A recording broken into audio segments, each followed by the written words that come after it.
अस्सलाम वालेकुम। yasinanalysis.com पर आप तमाम लोगों को खुश आमदीद। डेली बेसिस पे YouTube channel an eye on market के ज़रिए आपसे मुलाकात का सिलसिला जारी है। आज जुमे का दिन है, आज वीकेंड है। जैसे कि हमेशा मैं आपसे ये बात का जिक्र करता रहता हूँ कि जनाब वीकली क्लोजिंग टेक्निकल ग्राउंड पे बड़ी इंपॉर्टेंस का हामिल होती है। तो आज फ्राइडे की रात की जो क्लोजिंग होगी, चाहे वो गोल्ड है, सिल्वर है, अमेरिका की स्टॉक इंडिसीज हैं, यानी एस&पी, डाउ जोन्स, नेस्डैक या रसल आप कह लीजिए, इन तमाम का जायजा लिया जाता है कि वीकली टेक्निकल ग्राउंड पे मार्केट किन लेवल्स पर क्लोज होती हैं। तो बहरहाल इनका जायजा लेंगे, लेकिन सबसे पहले अपनी इस यूट्यूब क्लिप को शुरू करने से पहले एक कंडोलेंस मैसेज पाकिस्तानी अवाम के जरिए लाजमी तौर पर जाना चाहिए, क्योंकि ऐसे अदाकार जिनका नाम मिस्टर दिलीप कुमार, जिनको पाकिस्तान में और पूरी दुनिया में दिलीप कुमार के नाम से जाना जाता है, लेकिन ये इनका फिल्मी नाम रहा और इनका असल नाम यूसुफ खान था। और ये हमारे लिए एक बाइसे फ़ख्र की बात है कि उनका ताल्लुक़ पाकिस्तानी शहर पेशावर से था। सन 1922 में वो यहाँ पैदा हुए, लेकिन पार्टीशन के बाद 1947 के बाद वो यहाँ से माइग्रेट कर गए।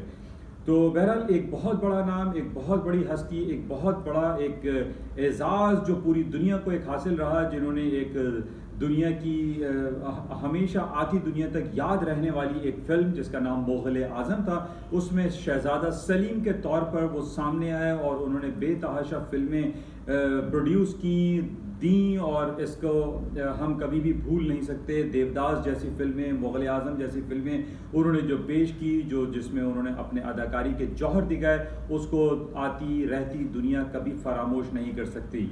लेकिन इसमें सबसे ज़्यादा इम्पॉर्टेंट, जब से वो पिछले 15-20 सालों से बीमार रहे, हमारी तरफ से सलाम हम पेश करते हैं सायरा बानो, उनकी ज़ौजा को, जिन्होंने दिन रात उनकी खिदमत की और आज एक बड़ी तवील उन्होंने उम्र पाई, यानी 98-99 ईयर्स ऑफ एज में उनका इंतकाल हुआ बिकॉज ऑफ उनको रेस्पिरेटरी सिस्टम में थोड़ी सी प्रॉब्लम हुई। लेकिन हम सलाम पेश करते हैं सायरा बानो, उनकी ज़ौजा को, जिन्होंने आखिरी वक्त तक उनका ज़बरदस्त तरीके से साथ दिया और उनकी खिदमत सर अंजाम दी। बहरहाल हमारी जो दुआएं हैं वो दिलीप कुमार साहब या यूसुफ खान साहब के लिए, अल्लाह ताला उनको जवारे रहमत में बुलंद मुकाम से नवाजे। बहरहाल आज इस मार्केट के हवाले से कुछ बातें करते हैं। जैसे कि मैंने आपसे कहा कि आज जुमे का दिन है, आज बड़ी इंपॉर्टेंट रिपोर्टें आने वाली हैं और ख़ास तौर पे कुछ लम्हे बाद अमेरिका के साथ साथ bank of England, European central bank और फेडरल रिजर्व बैंक की मॉनेटरी पॉलिसी का आज अनाउंसमेंट हो रहा है रात को 8 बजे। बहुत इंपॉर्टेंट है। जैसे कि डेली बेसिस पे आपसे ये मुलाकात होती है और इसमें जो चीदा अहम बातें पूरी दुनिया की होती हैं वो आपसे शेयर की जाती हैं। जिस तरीके से आज जो मॉनेटरी पॉलिसी की मीटिंग के हवाले से जो इनकी कंप्लीट डिटेल रिपोर्ट जो मॉनेटरी पॉलिसी रिपोर्ट है, it is something like different है। जिस तरीके से FOMC की जो मीटिंग मिनट्स 2 दिन कबल आए और उसके बेसिस पे भी मार्केट में खासी उतार चढ़ाव हमने देखा, लेकिन आज हमारे पास जो इसकी रिपोर्ट है, जो फेडरल मॉनेटरी पॉलिसी है, दैट इज समथिंग डिफरेंट। तो बहरहाल इसको हम चेक में रखेंगे। इसके साथ ही 3 बजे और 4:30 बजे पाकिस्तानी वक्त के मुताबिक यूरोपियन सेंट्रल बैंक और बैंक ऑफ इंग्लैंड की रिपोर्टें, इसको हमें चेक करना है। G20 की मीटिंग स्टार्ट हो गई है यूरोप में, इसको हमें बड़े गौर से देखना पड़ता है और इसके जो आउटकम होते हैं इसको हमें चेक करना पड़ता है कि कौन से ऐसे कमेंट्स इनकी तरफ से आ रहे हैं जो सरबराहान मुमलिकत हैं, जो सरबराहान जो फाइनेंस मिनिस्ट्री को देखते हैं, जो गवर्नर्स ऑफ सेंट्रल बैंक्स होते हैं, उनकी तमाम बातों को हम बड़े क्लोजली वॉच करते हैं, एनालाइज करते हैं कि इनकी जो अदायगी है, जो बॉडी लैंग्वेज है, वो क्या है। क्या वो किसी इंटरेस्ट रेट के कट की तरफ जा रहे हैं, क्या वो इंटरेस्ट रेट को अनचेंज छोड़ेंगे, क्या वो शरह सूद को बढ़ाने की तरफ जा रहे हैं। तो ये सारी बातें जो इंपॉर्टेंट होती है, G20 हो गई, G7 हो गई, ये जितनी बड़े बड़े प्लेटफॉर्म्स होते हैं जिस पर ये पूरी दुनिया के बड़े बड़े लोग आकर बैठते हैं, इनकी बैठक लगी होती है। तो बहरहाल इसको हम क्लोजली वॉच में रखेंगे। सैटरडे को कल इनका कंक्लूडिंग कुछ रिमार्क्स आएंगे, आज ये मीटिंग स्टार्ट हो जाएंगी, यानी जुमे और हफ्ते 2 दिन चलेगी। बहरहाल इसको हम क्लोजली वॉच में रखेंगे कि क्या कुछ होता है। अच्छा, इसके साथ अब हम बात कर लेते हैं कि पूरी दुनिया रीओपनिंग की तरफ भी, यानी 2 बातें हो रही हैं। एक तरफ तो हो रहा है कि कोरोना वायरस पैंडेमिक खत्म हो चुका है और अब पूरी दुनिया रीओपनिंग की तरफ जा रही है, और रीओपनिंग का मतलब यह है कि अब स्टॉक मार्केटों में मजीद तेजी गिरदानी जा सकती है, क्योंकि एयरलाइन सेक्टर और जो ट्रैवलिंग एजेंसीज हैं, यानी जो एक टूरिज्म डिपार्टमेंट है, वो पूरा ओपन हो जाएगा। एक मुल्क से दूसरे मुल्क लोग आने जाने लगेंगे। एक गैप आया हुआ था कि जो पाकिस्तान, इंडिया, जो दुनिया में कहीं पर भी जो तकरीबात होती थी किसी की फैमिली में, वो लोग नहीं आ रहे थे। लेकिन अब हम ये देख रहे हैं कि धीरे धीरे लोग रीओपनिंग की वजह से अब ट्रैवल करना शुरू कर रहे हैं। एक तरफ तो यहां पर यह बात हमें नजर आ रही है जिसकी वजह से इसका पॉजिटिव रिफ्लेक्शन हमें दिखाई दे रहा है कि जनाब पूरी दुनिया की स्टॉक मार्केटों में तेजी का रुझान दोबारा से आ रहा है। ये तो मैं आपसे कहते ही चला रहा हूं कि अमेरिका के स्टॉक मार्केट है तारीख की रोजाना की बुनियाद पे या वीकली बेसिस पे तारीख की नई बुलंदियों को छूते चले जा रहे हैं और पुराने रिकॉर्ड को तोड़ते चले जा रहे हैं। तो अब यहां पर हमारे पास रीओपनिंग की बात के साथ साथ अब हम ये देख रहे हैं कि डेल्टा वायरस की बातें बहुत जोर हो रही है कि कोरोना डेल्टा वेरिएंट आ रहा है, जो कि इंडियन वायरस को के तौर पर भी जानते हैं, लेकिन इसका नाम डेल्टा दिया गया। जिस तरीके से पहला जब वायरस आया तो उसको ट्रम्प साहब ने कह दिया कि ये चाइनीज वायरस है, चाइनीज कोरोना वायरस है। तो इस पे पूरी दुनिया में बड़ा एक कंफ्यूजन क्रिएट हो गई कि जनाब एक इंडियन वायरस है, एक चाइनीज वायरस है, कोई कहता है अमेरिकन वायरस है। तो बहरहाल इसका नाम कंट्री से मंसूब खत्म कर दिया गया और इसको अल्फा, बीटा, गामा और डेल्टा के नाम से उसको तशबीह दी जाती है। तो बहरहाल ये बातें अब सामने आ रही हैं कि जनाब डेल्टा कोरोना वायरस पैंडेमिक बड़ी तेजी से फैल रहा है, पाकिस्तान में भी 15-20 लोग मर चुके हैं। तो एक नेगेटिव सेंटिमेंट्स क्रिएट हो रहा है। लेकिन मैंने कुछ अरसे पहले भी आपसे इस बात का जिक्र किया था कि अब चाहे अल्फा हो, बीटा हो, गामा हो, डेल्टा हो, हेक्सा हो, पेंटा हो, ये जितने भी वायरस आएंगे इसका इकोनॉमी पे या अमेरिका की या तो पूरी दुनिया की जो स्टॉक मार्केट पे कोई नेगेटिव इंपैक्ट पड़ने वाला नहीं है। जो इंपैक्ट पड़ता है, देखिए जो पहली बार वायरस आया आज से 1.5-2 साल पहले, उसने एक हाइप क्रिएट कर दी, उसमें एक टेंशन क्रिएट हो गई। लेकिन अब ऐसा नहीं होगा और अब चाहे जितने भी वायरस आ जाएं, मार्केट अपने नॉर्मल तरीके से चलती रहेगी। जैसा कि पहले भी ये कहा गया कि अब हम और आपको इस वायरस के साथ साथ जीना है। तो बहरहाल इसका negative impact I don't see के मार्केट को कोलैप्स कर जाएंगी, नीचे की तरफ आएंगी। हमारा सबसे ज्यादा जो इंपॉर्टेंट पॉइंट है, जो हम फोकस कर रहे होते हैं, वो शरह सूद के हवाले से है कि चाहे वो बरतानिया हो, चाहे वो यूरोपियन सेंट्रल बैंक हो, जापान हो, स्विट्जरलैंड हो और चाहे वो अमेरिका की इकोनॉमी में हो। लेकिन हमें सबसे ज्यादा जो देखना है वो शरह सूद के बढ़ाने या ना बढ़ाने के हवाले से फोकस करना है। और दूसरी तरफ हमें ये देखना है कि अमेरिका या पूरी दुनिया की इकोनॉमी में, इवन के पाकिस्तान में भी, क्या इन्फ्लेशन बढ़ता चला जा रहा है, क्या इफराते ज़र में इजाफा हो रहा है, ये बड़ा इंपॉर्टेंट होता है। तो पिछले दिनों अमेरिका में ये बात हुई कि जनाब वहाँ पे इफराते ज़र बहुत ज़्यादा बढ़ चुका है और जनाब कंज्यूमर कॉन्फिडेंस पीपीआई और सीपीआई, कंज्यूमर प्राइस इंडेक्स जो है वो बढ़ता चला जा रहा है, जिसकी वजह से ये गुमान पैदा हो चला था कि जनाब अब अमेरिका अपने इंटरेस्ट रेट को बढ़ा देगा। लेकिन हमारे तरफ इंटरेस्ट रेट बढ़ाने के अलावा जो डिफरेंट टूल्स इस्तेमाल होते हैं, जिसको हम एक क्वांटिटेटिव ईजिंग का वर्ड बहुत ज्यादा इस्तेमाल करते हैं, तो वो क्वांटिटेटिव ईजिंग हम टाइट कर सकते हैं। यानी जो मनी सप्लाई बहुत ज्यादा बढ़ी हुई है, उस मनी सप्लाई को टाइट किया जा सकता है, कम किया जा सकता है, जिसके बेसिस पे हम अपने इन्फ्लेशन को, चाहे वो दुनिया के किसी भी हिस्से का इन्फ्लेशन या इफरात ज़र हो, उसको कंट्रोल किया जा सकता है अपनी क्वांटिटेटिव ईजिंग को कंट्रोल करके, टाइट करके।